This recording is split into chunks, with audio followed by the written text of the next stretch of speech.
Hello बच्चों, स्वागत है आपका फिर से हमारे इस YouTube चैनल पर, जिसमें हम आप लोगों के लिए क्लास 10 से रिलेटेड साइंस की वीडियो हिंदी माध्यम के लिए लगातार अपलोड करते जा रहे हैं। उसी क्रम में फिर से आगे हम लोग लेक्चर नंबर 5 लाए हैं, जिसमें हम लोग किन चीज़ों को कवर करेंगे पहले उसके बारे में बात कर लेते हैं। तो देखते हैं टॉपिकों के बारे में। आज हम बात करेंगे पहला पॉइंट, परावर्तन के प्रकार।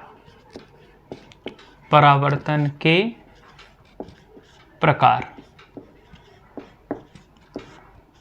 हाँ बेटा, परावर्तन दो प्रकार का होता है।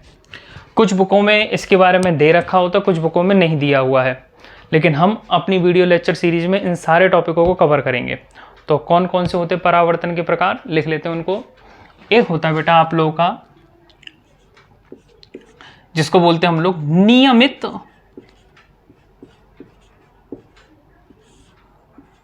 परावर्तन, और दूसरा होता है बेटा विसरित परावर्तन। तो ये दो प्रकार का परावर्तन होता है बेटा आप लोगों का, जिसको हमें समझना है। तो अब इन दोनों के ऊपर डिटेल में बात करते हैं। नियमित परावर्तन क्या होता है, इनकी परिभाषाएं क्या हैं, इनको समझते कैसे हैं। तो जल्दी से इसको रफ करते हैं, उसके बाद आगे अपने टॉपिक पर आते हैं। सबसे पहले हम आते हैं नियमित परावर्तन पर। तो जल्दी से पेन कॉपी निकाल लें और कंटिन्यू नोट्स बनाते रहें अपने।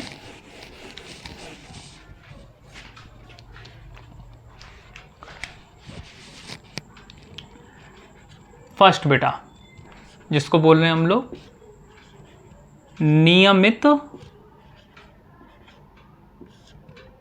परावर्तन।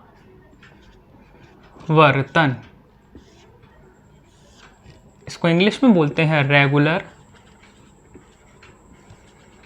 रिफ्लेक्शन।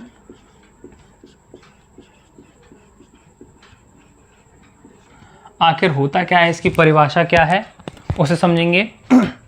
जब भी कभी प्रकाश किरणें जो आ रही हैं, किसी भी प्रकाश स्रोत से आ रही हैं, आने वाली जो समांतर प्रकाश किरणें किसी ऐसे तल पर पड़ें जो तल ज़्यादातर अधिकतर चिकना हो या पूर्णतः चिकना हो, तो उस तल पर पड़ने के बाद प्रकाश किरणें बिल्कुल जैसे समांतर आ रही थी उसी प्रकार निकल जाती हैं, टकराने के बाद परावर्तित हो जाती हैं। तो इसको डायग्राम से समझने की कोशिश करते हैं। अगर मेरे पास समतल दर्पण है, बिल्कुल प्लेन है पूरी तरीके से, एक समतल दर्पण है यानी चिकना तल है, और उस चिकने तल पर आने वाली प्रकाश किरणें, समांतर प्रकाश किरणें डाली हम लोगों ने,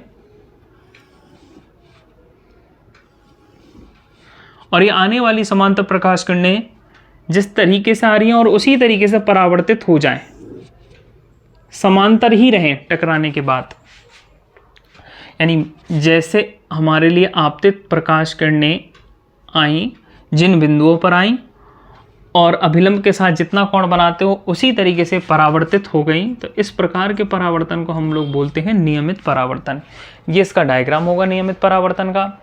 अब इसकी परिभाषा भी फटाफट से उतार लेते हैं। क्या है इसकी परिभाषा, देखते हैं।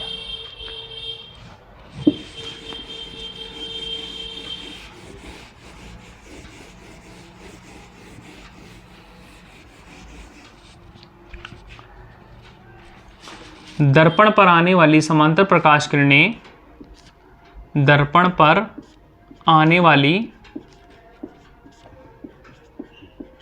समांतर प्रकाश किरणें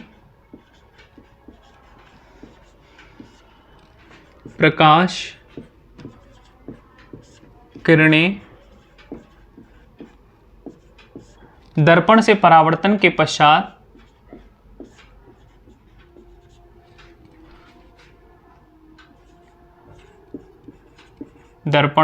परावर्तन के पश्चात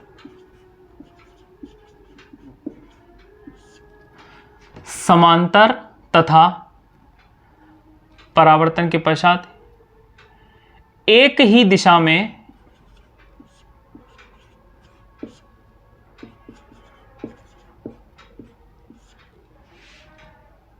समांतर रहते हुए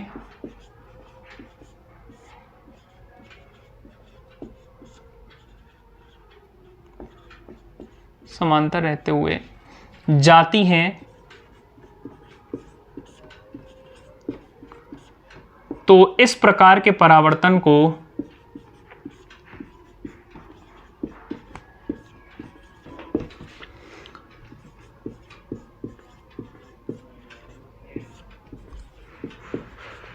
नियमित परावर्तन कहते हैं। डायग्राम नीचे बना लेंगे आप इसका। आपने एक समतल दर्पण लिया और आपको पता है नीचे की तरफ ये जो हम लाइन बना रहे हैं किसको प्रदर्शित कर रही है, ये बता रही है नीचे वाला तल इसका कलई तल है और ऊपर वाला तल इसका परावर्तक तल है, जो हमने पिछले वीडियो में ये सारी बातें कर रखी हैं इसके बारे में। और इसको M यानी कि जो हमारा दर्पण जिस बिंदु से शुरू हुआ उसको M1 कहा और जिस बिंदु पर ख़त्म हुआ उसको M2 कहा। M से रिप्रेजेंट इसलिए कर रहे हैं क्योंकि दर्पण को इंग्लिश में हम मिरर कहते हैं। तो ये हमारा हो गया। और डायग्राम में अभी हम लोगों ने बनाया था कि कुछ हमने समांतर प्रकाश किरणें ली,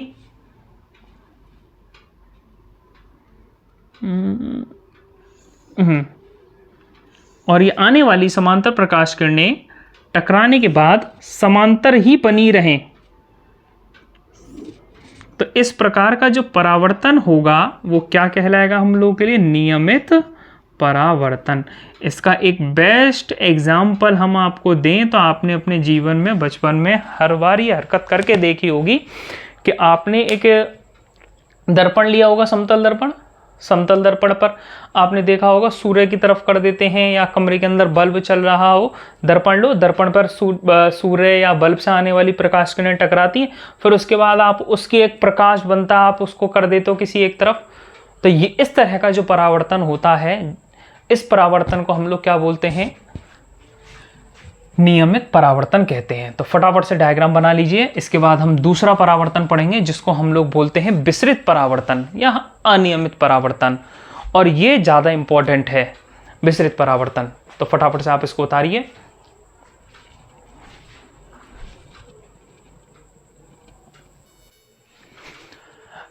तो बेटा आ गए हम दूसरे वाले पर, जो हमारा दूसरे प्रकार का परावर्तन था जिसको हमने विसरित परावर्तन कहा। तो उसकी डेफिनेशन हमने बोर्ड पर लिख दी है, तो देखें इस डेफिनेशन को समझते हैं। तो इस डेफिनेशन के अकॉर्डिंग जब भी किसी प्रकाश स्रोत से आने वाली समांतर प्रकाश किरणें किसी ऐसे तल पर गिरें जो तल खुरदरा हो, पूरी तरह से चिकना ना हो, तो क्या होता है, उस तल के अलग अलग बिंदुओं द्वारा, भिन्न भिन्न बिंदुओं द्वारा आने वाली समांतर प्रकाश किरणें सभी दिशाओं में फैल जाती हैं। यानी कि जिस दिशा से आई समांतर प्रकाश किरणें एक विशेष दिशा से आ रही है, लेकिन परावर्तन के पश्चात सभी दिशाओं में फैल गई, एक विशेष दिशा में नहीं रही। जो नियमित परावर्तन में था, आने वाली प्रकाश किरणें एक निश्चित दिशा से आई, एक निश्चित दिशा में चली गई, वो नियमित परावर्तन में हुआ। लेकिन विसरित में ऐसा नहीं होता है, बहुत सारी दिशाओं में फैल जाती हैं। इस प्रकार के परावर्तन को हम लोग क्या कहते हैं, विसरित परावर्तन कहते हैं। वास्तविकता में आपने देखा होगा कि सुबह के टाइम आपके कमरे में अगर कोई बल्ब ना भी जल रहा हो, उसके बावजूद भी आपके कमरे में प्रकाश रहता है। तो उसका कारण क्या होता है कि सूर्य से आने वाला जितना भी प्रकाश होता है आपकी दीवार पर गिरता है, तो आपकी दीवार पूरी तरह चिकनी नहीं है, उनसे कुछ परावर्तन होता है, तो कुछ प्रकाश किसी और दीवार पर चला जाता है, वही प्रकाश टकराते हुए भिन्न भिन्न बिंदुओं से होते हुए आपके कमरे तक आता है और आपके कमरे में प्रकाश बना रहता है। हाँ, ये बात अलग है कि जितनी तीव्रता सूर्य द्वारा दी गए प्रकाश में होती है उतनी तीव्रता उसमें नहीं होता है, उतनी तीव्रता उसमें नहीं होती, क्योंकि वो तीव्रता धीरे धीरे परावर्तन के पश्चात क्या होती है, घटती चली जाती है। तो अब इसको डायग्राम के थ्रू समझेंगे। डेफिनेशन को मैंने बोर्ड पे लिख दिया है। अब देखें डायग्राम इसका क्या होगा।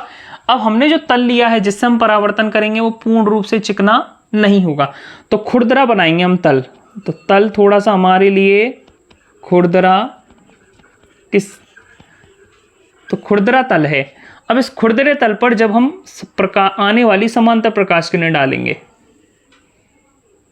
ये हमने समांतर प्रकाश किरणें डाली, और ये जो जितनी भी आने वाली समांतर प्रकाश किरणें हैं, परावर्तन की क्रिया होगी। परावर्तन की क्रिया के कारण ये प्रकाश किरण इधर चली गई, ये प्रकाश किरण इधर चली गई, और ये प्रकाश किरण इधर चली गई। तो आप देख रहे होंगे परावर्तित किरणें अलग अलग दिशाओं में फैल गई हैं। तो इस प्रकार के परावर्तन को हम लोग बोलते हैं विसरित परावर्तन।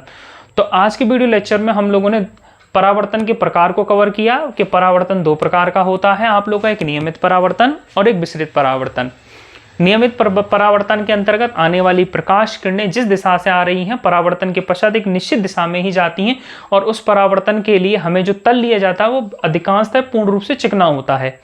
और दूसरे प्रकार का परावर्तन जो हम लोग ले रहे हैं, जिसको हम विसरित परावर्तन कह रहे हैं, जिसको हम डिफ्यूज रिफ्लेक्शन बोलते हैं, उसके अंतर्गत हम लोग जो तल लेते हैं वो तल पूर्ण रूप से चिकना ना होकर के किस तरीके का होता है, खुरदरा होता है। तो उसके कारण प्रकाश किरणें सभी दिशाओं में फैल जाती हैं और ये घटना क्या कहलाती है, विसरित परावर्तन कहलाती है। तो बेटा आज हमने ये सीखा। आगे अगला जो हमारा वीडियो रहेगा उसमें हम लोग दर्पण को कवर करेंगे और मैं आपको बाकायदा दिखाऊंगा कि दर्पण बनने के प्रोसेस से पहले दर्पण किस तरह का होता है और बाद में दर्पण कितने प्रकार के हैं, उन सबों को हम कवर करेंगे। तो बेटा वीडियो के एंड में फिर कह रहा हूं, आपके कमेंट मुझे बहुत एनर्जी देते हैं, तो कमेंट जरूर कीजिएगा। धन्यवाद।